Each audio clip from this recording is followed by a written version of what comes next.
This is nothing we've seen before in American politics. It is a crisis of confidence, of credibility, where the MAGA coalition base, Donald Trump rode to power on the erosion of faith. He was going to restore that faith in our government. This was one of the issues where there are legitimate questions around this shadowy figure and who else participated in these horrific human trafficking crimes. The conversation continues. Now, President Trump is talking trade with the European Commission President Ursula von der Leyen on day 2 of his private trip to Scotland. And tomorrow he's going to be speaking to Prime Minister Sir Keir Starmer. As the Sunday Times reports today, Starmer plans to urge Donald Trump to push for a ceasefire in Gaza. But trade is expected to be on the agenda as well. So today we're asking, when Trump heads home on Air Force One on Tuesday and debriefs his team, how will they judge whether his trip to Scotland has been a success? Well, joining us now with his thoughts is Matthew Bartlett, a Republican strategist who served in the State Department during Trump's first term. Matthew, welcome back to the show. Hey, good evening, Alexis. Matthew, Gaza, of course, is leading pretty much every news bulletin across the world. How important is it for Donald Trump? How high up is Gaza on his agenda? Well, it remains unclear. Remember, this is a president that came to power, returned to power, if you will, saying that he was going to end wars in Ukraine and in the Middle East with Gaza. And now, 6 months on, we have not just a raging war in Gaza, but a humanitarian crisis. Obviously, the president is frustrated, but I think he throws his hands up and maybe goes out in the golf course and says, let it be. It's maddening to watch. And it seems if the president is, after engaging and trying to broker a peace, is now maybe reluctant to engage, which is quite disappointing. Why do you think there is that reluctance? I mean, most people tend to agree that if Donald Trump really wanted what we're seeing in Gaza to stop from happening, he has enough power to pressure the Israeli government to change their course of action. So why is that reluctance there, do you think? Similar, we could have had this conversation a year ago with President Biden. Mm-hmm. At best, you are in control of yourself, and that may be 50% of the conversation. Maybe you have leverage over Israel. Do you have leverage over Hamas? There's been quite a lot of reporting around Hamas and either food aid, Hamas and not releasing hostages or laying down their arms. Israel, you can blame Israel, you can blame Hamas, but blame does not put food into the bellies of babies. And it is a horrific situation. It seems President Trump, again, we've heard him express disappointment, sometimes at both sides. But, I think you have a negotiating team that continues to try to work. But right now we're seeing just total breakdowns among talks and now just a disaster in a war zone. Matthew, knowing Donald Trump, as you served in the State Department during his first term, it's widely reported that the Prime Minister, who it's fair to say seems to have a good handle on Donald Trump, they seem to like each other. Donald Trump's very complimentary about Keir Starmer every time he speaks about him in public.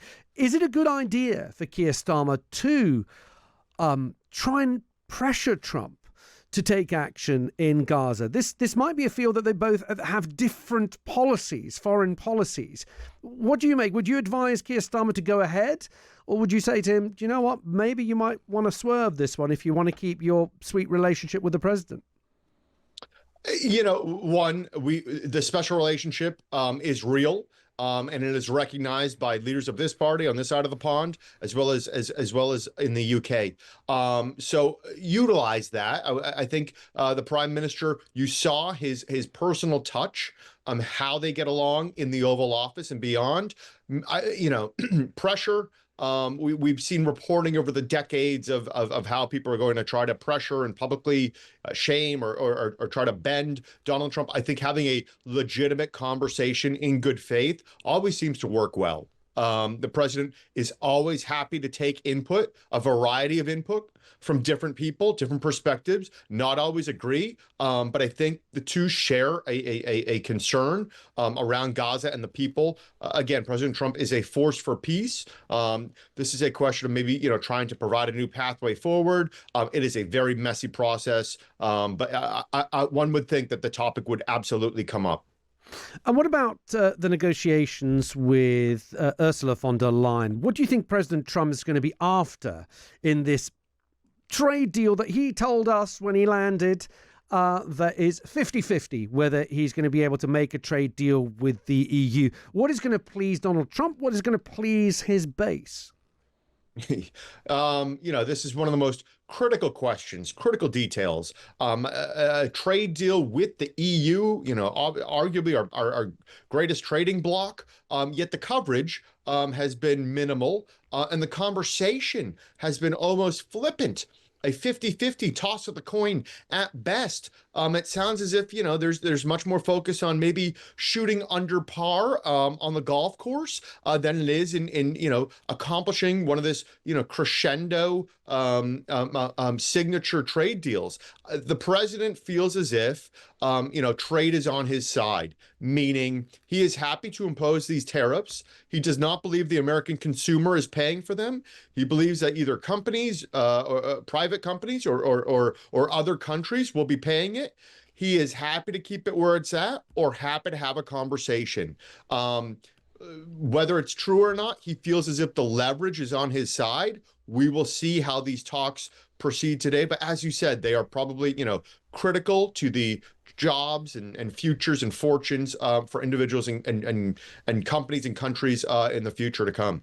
And just finally, Matthew, it is fair to say that the president has had his first, how shall we put it, difficulty with his base concerning the Epstein files. What is the latest?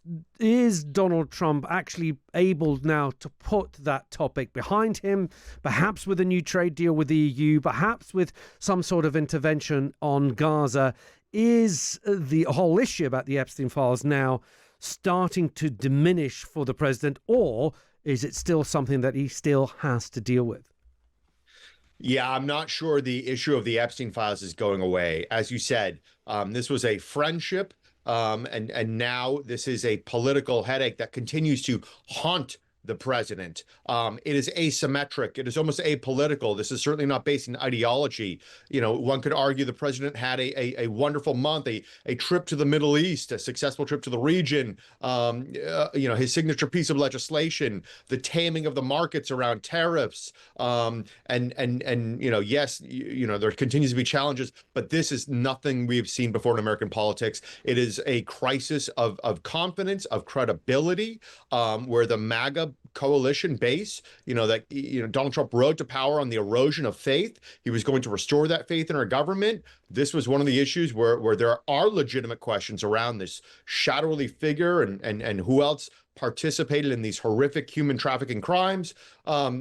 The conversation continues. It is Sunday. We're talking about, again, some of the most important historic, whether it's Gaza and peace and famine, whether you're talking about trade and the economy, yet most people continue to be focused on, again, this feeling that our government is not telling us the truth on this very, very compelling issue around Jeffrey Epstein. We will see, how the screw turns here. Matthew, thank you for giving us your time. Always good to speak. Matthew Bartlett there, Republican strategist who served in the State Department during Trump's first term.